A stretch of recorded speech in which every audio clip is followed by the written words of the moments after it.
Depuis que Satoshi Nakamoto a publié le white paper du Bitcoin et réalisé le bloc Genèse, des possibilités nouvelles et des solutions innovantes ont été créées. Des forêts autogérées à la conversion de l'immobilier en NFT et sa revente sur la blockchain. La technologie de la blockchain est innovante et offre une myriade de solutions pour l'avenir. Voici 5 solutions qui innovent déjà dans leur secteur respectif et la façon dont elles exploitent la blockchain. Bienvenue sur le podcast des héros, où nous parlons de la tech et apprenons des héros du passé et du présent pour devenir ceux du futur. Je suis votre hôte, Damien Domer.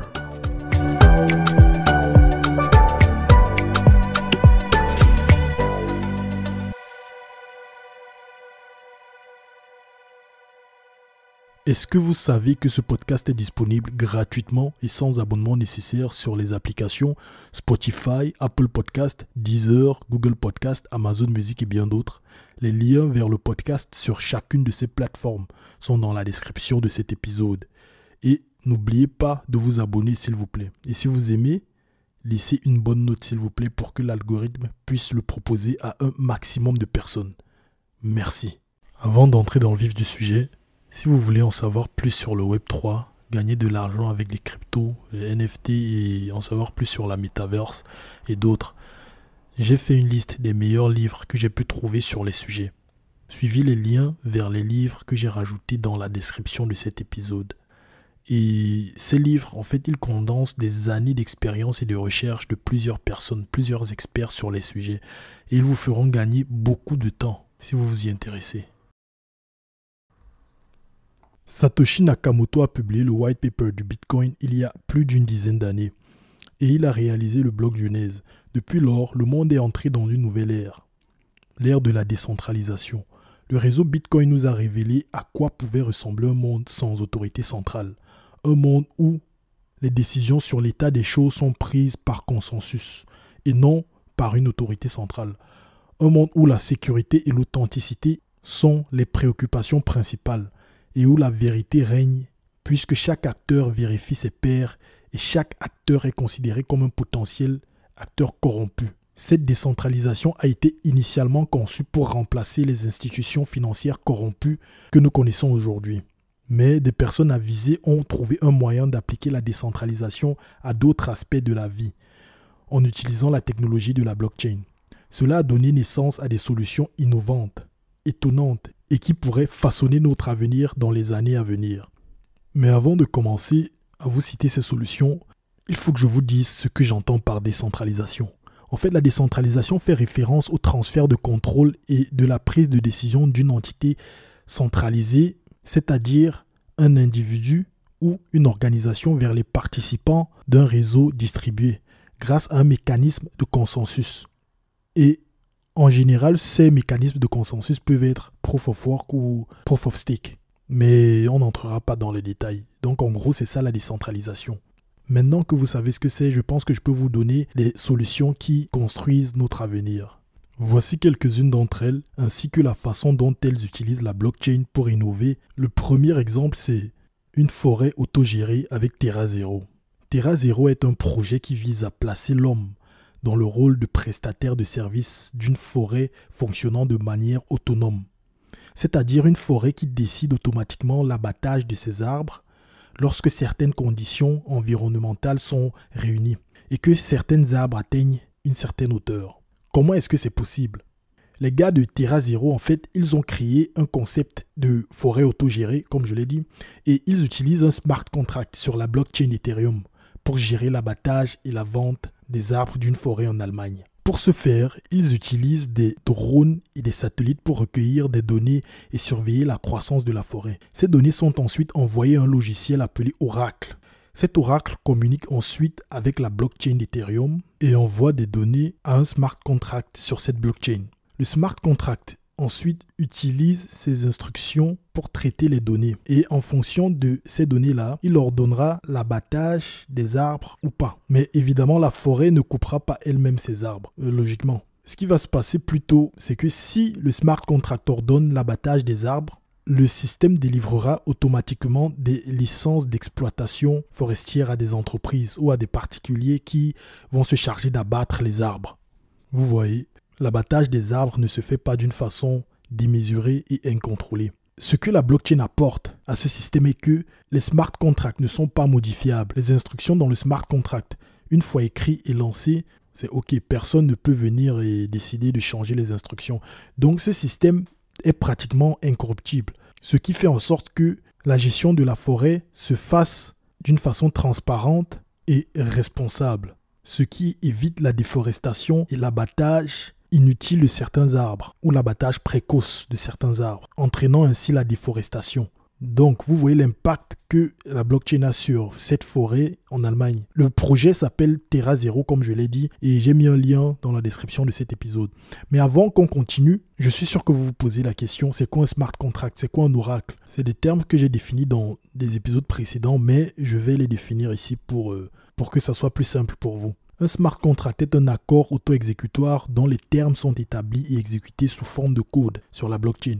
En fait, il s'agit essentiellement d'un logiciel et les accords contenus dans ce logiciel sont appliqués par un mécanisme de consensus qui fonctionne sur la blockchain. Comme ce consensus est établi par les nœuds de la blockchain, il est impossible de modifier les règles de ce contrat une fois qu'elles sont établies. Les smart contracts dont je vous ai parlé là, ils peuvent être invoqués à l'intérieur de la blockchain et en dehors de la blockchain, off-chain en anglais. Les entités qui invoquent les smart contracts depuis l'extérieur de la blockchain sont appelées des oracles. Les oracles peuvent être des entités logicielles ou matérielles. Et c'est grâce à ces outils que ce concept de forêt autogérée a vu le jour. Je trouve que ce projet est assez noble. C'est un projet qui est bon pour l'environnement. Et ça prouve que la blockchain n'est pas qu'une machine à consommer beaucoup d'énergie, comme on peut le voir sur Internet, mais aussi que la blockchain peut aider à rendre notre monde meilleur. On va quitter des forêts autogérées vers l'assurance. Grâce à la blockchain et à la DeFi, DeFi c'est Decentralized Finance, donc finance décentralisée. C'est une forme de finance qui se passe sur la blockchain. Du coup, grâce à la blockchain et à la DeFi, des solutions innovantes sont rendues possibles même dans le secteur de l'assurance. Un excellent exemple est au Kenya. Grâce à la DeFi, principalement la blockchain d'Ethereum et les oracles de Chainlink. Chainlink est un projet basé sur la blockchain d'Ethereum qui a un réseau d'oracles partout dans le monde. Donc du coup, grâce à ces deux-là, une société connue sous le nom d'Etherisc a créé une solution DeFi qui assure et protège des centaines de milliers d'agriculteurs kenyans contre la sécheresse et les inondations. Et je pense que c'est merveilleux. J'aime trop ça. Du coup, comment est-ce qu'ils s'y prennent? Comment ils font ça? En fait, ils s'appuient sur le réseau décentralisé d'Oracle de Chainlink pour obtenir des données météorologiques externes. Et ces données sont très fiables. Ces données, en fait, c'est des données sur la zone où les agriculteurs plantent leurs fruits, leurs légumes. En gros, la zone où les agriculteurs cultivent leurs plantations. Et ces données météorologiques sont diffusées par les oracles de Chainlink vers des smart contracts sur la blockchain d'Ethereum. Et elles peuvent être vérifiées par n'importe qui. Donc n'importe qui peut venir voir ces données et vérifier la véracité de ces données. Lors d'événements météorologiques extrêmes, tels qu'une sécheresse ou une inondation super sévère, il y a des politiques qui sont déclenchées par ces données-là. Ces politiques sont des instructions dans le smart contract sur Ethereum. Et ce qui se traduit par des paiements équitables et rapides aux agriculteurs. Les agriculteurs peuvent alors être indemnisés lorsqu'ils perdent leur récolte. C'est beau, non? Genre, vous êtes un agriculteur quelque part en Afrique, au Kenya, et vous avez planté, je sais pas, du manioc ou vous avez des bananes, et tout à coup, il y a un orage très fort. Il y a la sécheresse et tout. Mais vous ne vous inquiétez pas, vous êtes peinard parce que vous savez que automatiquement, il y a un système qui va détecter cet orage. Les données météorologiques vont être envoyées au smart contract qui va vous verser des paiements automatiquement. Et je trouve ça vraiment beau. Je vais parler de la DeFi en profondeur dans des épisodes à venir. Donc restez connectés, je vais entrer dans la DeFi, vous dire ce que c'est et donner beaucoup plus d'exemples de projets sur la DeFi. Et aussi je vais parler de ce projet-ci mais aller plus dans les détails. Donc stay tuned. Maintenant on va parler de la supply chain, donc chaîne d'approvisionnement en français. Et comment l'IOTA révolutionne le commerce international. IOTA est un projet sur la blockchain et l'IOTA s'est associé à des institutions d'Afrique de l'Est pour améliorer le commerce transfrontalier et améliorer la chaîne d'approvisionnement des marchandises de cette région d'Afrique vers d'autres pays et d'autres continents. Mais quel est le problème qu'ils tentent de résoudre et comment s'y prennent-ils? Lorsque vous allez dans un magasin et prenez une tasse de café ou achetez une barre de chocolat, vous êtes-vous déjà demandé comment le café ou la barre de chocolat est arrivé dans le magasin où vous vous trouvez pour que vous puissiez en profiter? En fait, grâce aux chaînes d'approvisionnement, les matières premières et les marchandises sont transportées d'une partie du monde à une autre pour être transformées ou consommées. Mais ce processus de transport implique de nombreuses étapes et de nombreux acteurs. Et à chacune de ces étapes, les données relatives aux articles transportés doivent être vérifiées avant que les articles changent de main et soient transportés à l'étape suivante. Les flux de marchandises en constante augmentation sont complexes et il arrive que des documents importants concernant les marchandises manquent à l'appel et que ces marchandises restent bloquées aux douanes et que les marchandises périssables se détériorent en attendant que les autorités valident l'autorisation de transport, et ce qui entraîne des pertes considérables. IOTA aide les différents acteurs de la chaîne d'approvisionnement, c'est-à-dire les agences gouvernementales ou les commerçants, à partager et vérifier de manière transparente les documents d'authenticité nécessaires dans la chaîne d'approvisionnement. Il facilite également la traçabilité des produits dans la chaîne d'approvisionnement, c'est-à-dire le suivi de l'historique de leur localisation et de leur distribution. Mais comment est-ce qu'ils font ça? Comment s'y prennent-ils? En fait, IOTA reçoit des événements à chaque étape de la chaîne d'approvisionnement en utilisant des appareils IoT. IoT, c'est Internet of Things en anglais.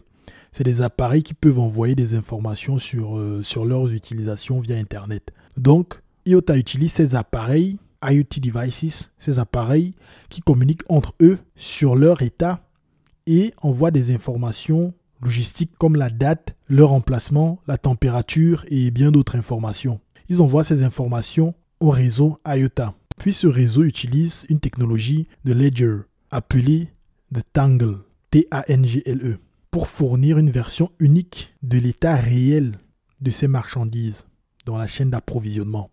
Donc du coup, les données sur la température, la date, l'emplacement et bien d'autres données quittent les marchandises grâce à des petits appareils qu'on appelle IoT devices. Ces petits appareils fournissent ces données au réseau qui ensuite utilise une technologie blockchain qu'on appelle le Tangle pour déterminer une seule source de vérité concernant l'état de ces produits. Donc l'état, c'est d'où viennent la marchandise, où elles sont, la température, tout ça.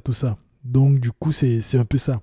Et vous vous demandez peut-être c'est quoi le Tangle. En fait, le Tangle, c'est une sorte de technologie blockchain qui garantit l'authenticité des données envoyées dans la chaîne d'approvisionnement et qui veille à ce que ces données ne soient pas falsifiées. En bref, le Tangle est une technologie ou une forme spéciale de Distributed Ledger, tout comme un réseau de blockchain conçu pour l'Internet des objets. Donc, c'est comme un réseau de blockchain conçu pour l'Internet des objets. Et ça utilise un mécanisme de consensus nommé Proof of Work pour garantir la validité des données dans le réseau et s'assurer que ces données ne peuvent pas être altérées. Et pour les développeurs qui m'écoutent, une petite note, les événements sont communiqués au Tangle sur IOTA sous la forme de JSON LD, une forme de JSON un peu custom qui est adaptée spécialement au transfert des données dont IOTA a besoin. C'est-à-dire des données qui servent à surveiller les événements qui se passent dans la chaîne d'approvisionnement. Et grâce à ce projet, la durabilité et l'éthique des produits que nous consommons pourraient être facilement vérifiées. Un avenir où la chaîne d'approvisionnement est transparente, plus efficace et incorruptible. Vous pourriez connaître l'itinéraire de transport, les émissions de gaz à effet de serre, de dioxyde de carbone produites lors du transport de l'article que vous consommez. Et aussi l'itinéraire de transport de ces articles en toute transparence. Maintenant, parlons de l'immobilier. Acheter et vendre des maisons en tant que NFT. Possible, ouais. Propi est une société qui permet d'acheter des propriétés du monde réel en tant qu'NFT sur la blockchain. Ils prennent des maisons à vendre, les tokenisent. Tokenize, c'est un mot pour dire transformer en token. Tokenization, tokenize en anglais. il les transforme en token NFT et assigne la propriété du NFT à l'utilisateur qui achète la maison. Selon Propy eux-mêmes, le processus traditionnel de transfert de propriété d'une maison est long et fastidieux. L'avantage de la vente de maisons sous forme de NFT est que c'est plus rapide et plus sécurisé. Et grâce à la technologie blockchain, elle permet également la propriété fractionnée des biens immobiliers. Ce qui signifie que des centaines de personnes peuvent se regrouper, acheter une propriété et vu que cette propriété est transformée en NFT, ils peuvent avoir des fragments de cette NFT. Ce qui signifie que la maison est possédée par ces 100 personnes qui ont acheté la maison. Et c'est vérifiable et ça peut être prouvé, la propriété peut être prouvée grâce au NFT sur la blockchain. Et ceci aussi l'avantage de faciliter l'achat de maisons à l'étranger par des acheteurs internationaux. Donc, tout ça, je vous ai parlé de NFT. Mais c'est quoi des NFT? Avant de commencer à expliquer, je dois définir ce terme. En fait, le NFT, c'est l'abréviation du mot Non-Fungible Token en anglais. Et les NFT sont des jetons spéciaux qui peuvent être utilisés pour représenter la propriété d'objets uniques. Les NFT nous permettent de symboliser des objets du monde réel sur la blockchain. Il s'agit notamment de symboliser des œuvres d'art ou des biens immobiliers par exemple. Et la particularité des NFT est que personne ne peut modifier la propriété d'un NFT. S'il est à vous, il est à vous. Sauf si vous choisissez vous-même de le vendre ou le transmettre. Donc, maintenant, comment Propy réussit à transformer les maisons en NFT? Ils prennent de grosses maisons qui valent certainement des centaines de milliers d'euros ou peut-être même des millions. Ils les transforment en NFT comme ça, comme par magie, et les mettent sur la blockchain. C'est bizarre, non? Mais comment est-ce qu'ils s'y prennent? Le procédé, j'aime beaucoup ce procédé. Bon, je vous explique. Déjà, la première étape est de trouver un moyen de transférer la propriété de la maison d'une manière numérique. Et Propy, ils ont fait cela en changeant la propriété individuelle à une entité juridique américaine qui est une LLC. Limited Liability Company ou Société à responsabilité limitée. Ce qui signifie que la LLC est propriétaire de la maison. Ils ont transformé la propriété de la LLC en une NFT. Donc il y a ce processus de transformation. Et cela leur a permis de transférer facilement la propriété de la LLC d'une personne à l'autre. Puisque la personne qui possède la LLC possède la propriété. Donc vous voyez un peu. Une fois qu'ils vendent la LLC, automatiquement, légalement, la personne qui achète cette LLC, la maison lui revient de droit parce que la maison appartient à la LLC, à la société. Puis, ils ont placé le NFT qui représente cette LLC dans une vente aux enchères. Et la personne qui acquiert cette NFT envoie des crypto-monnaies de son portefeuille au leur, puis il transfère la propriété du NFT vers le portefeuille de l'acheteur. Donc du coup c'est ça. Voilà, c'est aussi simple que ça. Bon, la partie qui n'est pas simple, qui est un peu plus technique, c'est celle où la LLC des entités numériques sont transformées en NFT. Et je ne vais pas couvrir cela ici parce que c'est long, mais je vais laisser des liens dans l'épisode pour que vous voyez comment ça se passe. Il y a des plateformes qui permettent de faire ça. Il y a des outils qui permettent de faire ça à partir du code informatique. Donc du coup, c'est ça, c'est simple. Et c'est ainsi qu'ils peuvent transformer des maisons en NFT et les revendre à des gens sur la blockchain. C'est cool, non? Parlons de l'économie des créateurs. Creators Economy. Et recevoir des droits d'auteur éternels pour votre art, votre musique ou vos biens. Et aussi les vendre en NFT sur la blockchain. La blockchain a le potentiel de révolutionner l'économie des créateurs en permettant à chaque créateur de contenu ou artiste musicien de bénéficier de la vente et de la revente infinie de son œuvre. Par exemple, je produis une œuvre d'art et je la frappe dans un NFT. Genre, je la convertis en NFT. Puis, je la mets sur une marketplace en ligne. C'est-à-dire un site web où sont vendus les NFT. Quelqu'un qui aime mon travail achète mon œuvre d'art en utilisant des crypto-monnaies. Un smart contract transfère la propriété de mon œuvre d'art de mon portefeuille au portefeuille de la personne qui l'a acheté. Et ainsi, cette personne peut posséder mon œuvre d'art et peut la revendre si elle veut. Si cette personne vend mon œuvre, je peux obtenir un pourcentage du montant pour lequel elle a été vendue. Je peux même recevoir des droits d'auteur chaque fois que mon œuvre est revendue encore et encore. C'est bien, non? Là, ça résout le problème de droits d'auteur. Il existe plusieurs plateformes qui permettent cette fonctionnalité. Ces plateformes sont connues sous le nom de NFT Marketplace ou place de marché NFT. Parmi les plus célèbres, il y a OpenSea et Rarible. Il y en a d'autres, mais là, les plus célèbres. La plus célèbre même, c'est OpenSea. Et ces plateformes ne sont pas difficiles à prendre en main. Genre, vous pouvez facilement commencer à vendre votre travail en ligne et gagner de l'argent ou des crypto-monnaies. J'ai ajouté les liens vers cette plateforme dans l'article que j'ai écrit et le lien de cet article est dans la description. Tout est dans la description de cet épisode. Mais pour gagner de l'argent de cette façon n'est pas facile. Et je vous conseille de faire vos propres recherches à propos de ce sujet. Pour vous aider, j'ai rajouté des liens vers les meilleurs livres que j'ai trouvés à propos de ce sujet. Et vous pouvez les voir dans la description comme j'ai dit. En 2021, voici un exemple de créateur qui s'est fait vraiment beaucoup d'argent. Et en 2021, pendant le bull run, plusieurs artistes ont vendu leurs œuvres d'art pour des millions de dollars. Des collections NFT ont été créées et les créateurs ont vendu des images liées au NFT dans la blockchain pour des millions de dollars. Et voici un exemple. En 2021, un artiste nommé Mike Winkelmann, alias Beeple, il est connu sous le nom de Beeple. Il est plus connu sous le nom de Beeple. Il a vendu plusieurs NFT, mais le plus spectaculaire a été acheté pour 69 millions de dollars.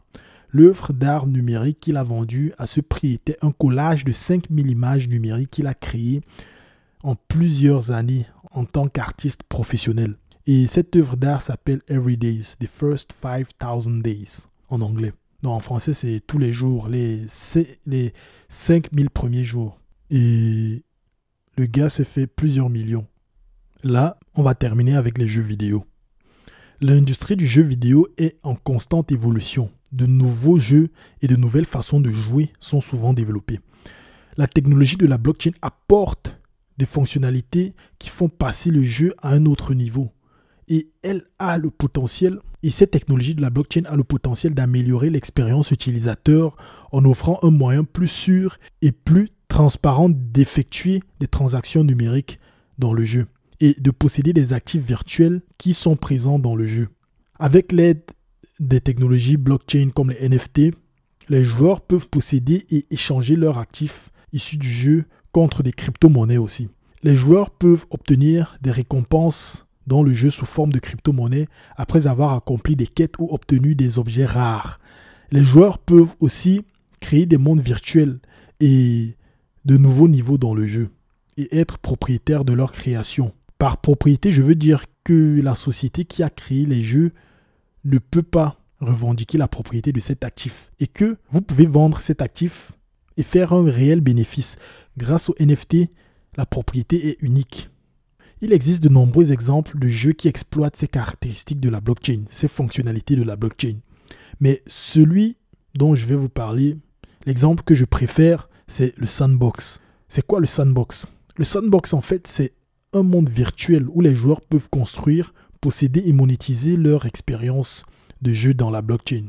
Il est basé sur la blockchain d'Ethereum et c'est un metaverse de jeu NFT décentralisé. Le sandbox a été initialement conçu pour être un jeu vidéo de contenu généré par les utilisateurs sur des appareils mobiles et il a eu un succès considérable. Il avait des millions d'utilisateurs en 2016 environ. Il s'agit d'un jeu similaire à Minecraft ou à Roblox. Et en 2018, l'entreprise derrière ce jeu vidéo a décidé de porter ce jeu sur la blockchain.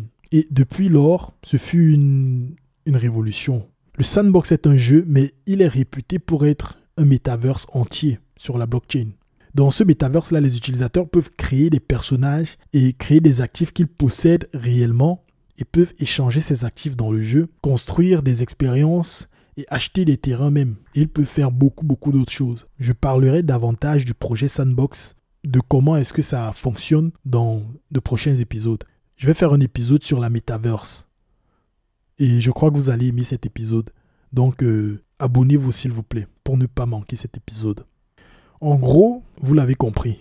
Voici 5 exemples où la blockchain fait une réelle différence dans des secteurs totalement différents. Et je pense que dans le futur, de tels exemples vont continuer à se multiplier et on va voir une réelle innovation dans plusieurs secteurs de l'économie mondiale. Pour conclure, je vais vous demander de me dire ce que vous pensez de ces innovations. Quelle est votre innovation préférée? Et j'espère que cet épisode vous a appris énormément de choses. Dans les prochains épisodes, je vais couvrir d'autres sujets très intéressants. Et donc, suivez-moi sur les réseaux sociaux et restez abonnés. Ciao. Bravo, vous avez terminé cet épisode du podcast des héros. Merci de le partager avec 2 personnes de votre entourage. Donnez-lui une note de 5 étoiles et rajoutez un gentil commentaire pour que l'algorithme puisse le proposer à un maximum de personnes. Et suivez-moi sur les réseaux sociaux pour rester à jour. Merci.